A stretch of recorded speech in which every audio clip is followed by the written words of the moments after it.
How to build a solid and successful trading strategy. That's the topic of this video series. In the last video, we went deeper into the first part, the analysis of the chart, the pre-work in order for part 2, the execution. That's what this video is all about. We'll go deeper into finding entry and exit with a live example. So always remember to formulate those rules really exact so that you know in every situation what to do. So let's start with part 2 and go to the chart.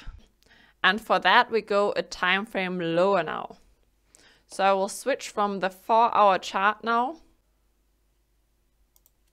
to the 30 minutes chart. And here we have, of course, a completely different view. We zoomed into this setup, and now we do a more detailed analysis on the chart that we use for entering. Here we have a closer view at the chart in the time frame that we want to place our trade in. So here you see the support and resistance levels that we have drawn in earlier, and if we zoom out a little bit, we see the one at the top as well. But I will zoom in a little bit for the more detailed analysis now. So what we see here, that we have a sideways range that the market is moving in. If you want to frame it like this, you have the sideways range in, I will make it a different color.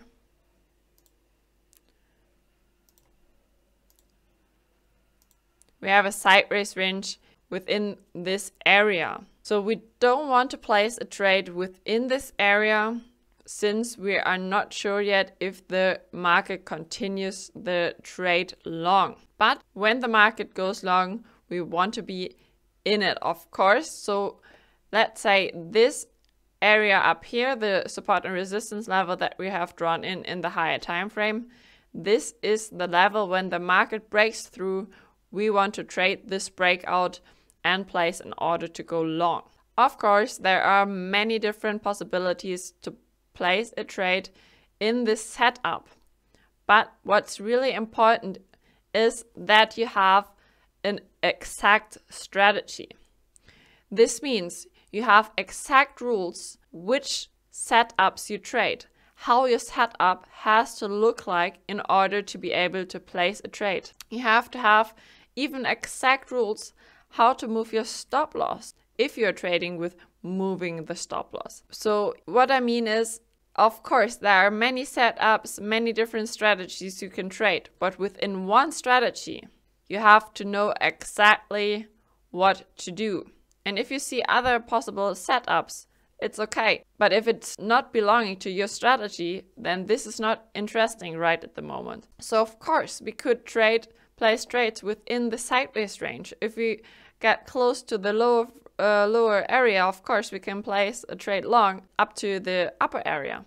But we want to trade breakout in this case, when the market decides to continue its movement into the upwards direction. So in this case, we will wait until the market comes close into this area.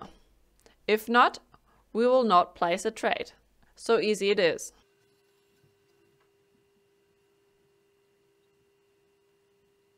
Here you see at the support and resistance level that we have drawn in, the market is having resistance. So what we see here in the level that we have drawn in earlier into the chart, the market is bouncing back from. So it is having this resistance again.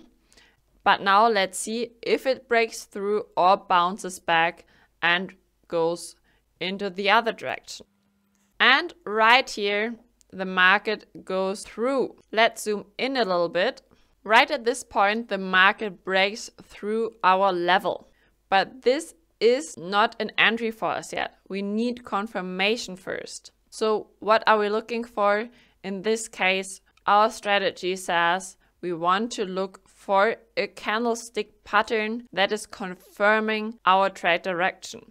And what you see here is we have a beautiful bullish engulfing candlestick pattern. A candlestick pattern that is indicating that there's a high possibility for the market to go long. So for us in this case, it is the reason for entry with confirmation. This is the point where we place a trade with this example strategy. So we are opening a position long as soon as the candle ends right at this position. And of course, we need an exact rule to place our stop loss as well.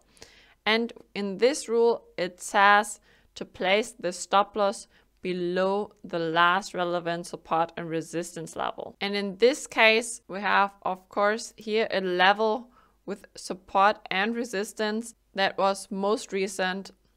And therefore, we place our stop loss below this level, leave a little bit room so we don't get spiked out. In that case, I would recommend to place the stop loss around this level from this support and resistance area. Now let's see how the trade develops. Just to make clear, in this case, we are working without a target. The market made a new high, then a new higher low, and this is the situation. I will put in a line. We will move our stop loss below the last low, but here we leave again space since we have a level here which the market has reacted to recently.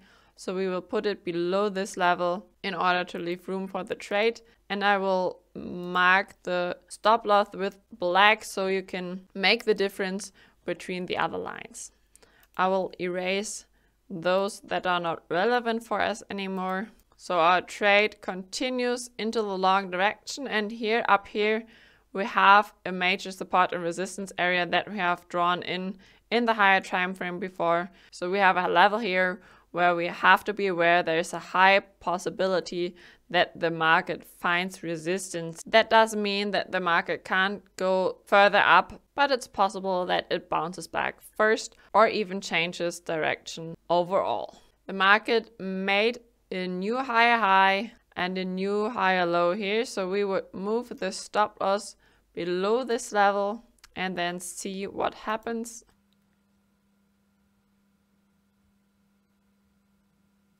Right at this point, of course, the market has developed well, but we are not moving our stop loss yet because our strategy says only to move the stop loss when the market has made a new higher low. And this is not the case, so we're still waiting to move the stop loss. Never think you know it better for this situation.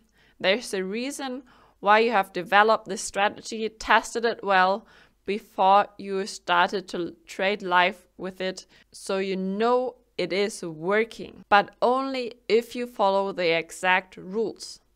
Of course, there are situations where you could have made more money, but also it prevents you from doing the mistakes. You could always take a look, maybe there are possibilities to improve your strategy, but test it first before you adjust your strategy. So in this case, we will let the market run.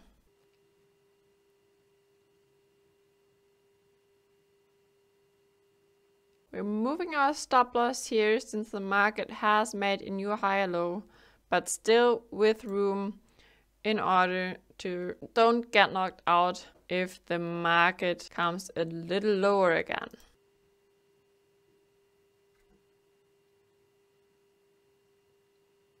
Now you see the market broke through this last high and is going with big momentum into the long direction. I will change this color to red as well so we don't get confused with the stop loss. Here you see how important it is to always leave room in placing the stop loss so you don't get catched by this spikes down here and you are still in the trade. And here we move the stop loss again below this last low, and I will in this case move it at this area, so in case the market comes down again it finds resistance here and we have a good chance to stay in the market. I zoomed out a little bit in this moment here. That's a really close thing. Probably we would have been knocked out of the trade It is a big spike down and then the market turned back up. These are the spikes that I always talk about that can knock you out really fast, and then the market continues in your trading direction, but you're not in it anymore. So let's take a look. In this case, the market develops further as well. This is it for this example. You see we made big profits here with a good risk-reward ratio. Now you should have gotten an idea how to build a solid strategy. You need, of course, good analysis of the market. You need exact rules in order to enter, to exit the market, and when to move the stop loss, if you are working with a target or not. It has to be exact in every situation. So you don't start asking questions, you know exactly what to do. And if you think this is not the right thing for the situation, doesn't matter, because your strategy says to do so, so you're doing so. You know your strategy works, so trust the strategy. It can't find the perfect entry and exit points in every case, but in average, it is definitely doing a good job if you are following the rules all the time. Otherwise, you're destroying the results. In the next video, we will continue with the risk and money management, a really, really important part of your strategy, because you need exact rules in those cases as well. That's it for this video. If you want to learn more and work with me, trade with me, you'll find below this video a link to my Telegram group totally for free. Feel free to click there and get contact directly to me. Bye bye.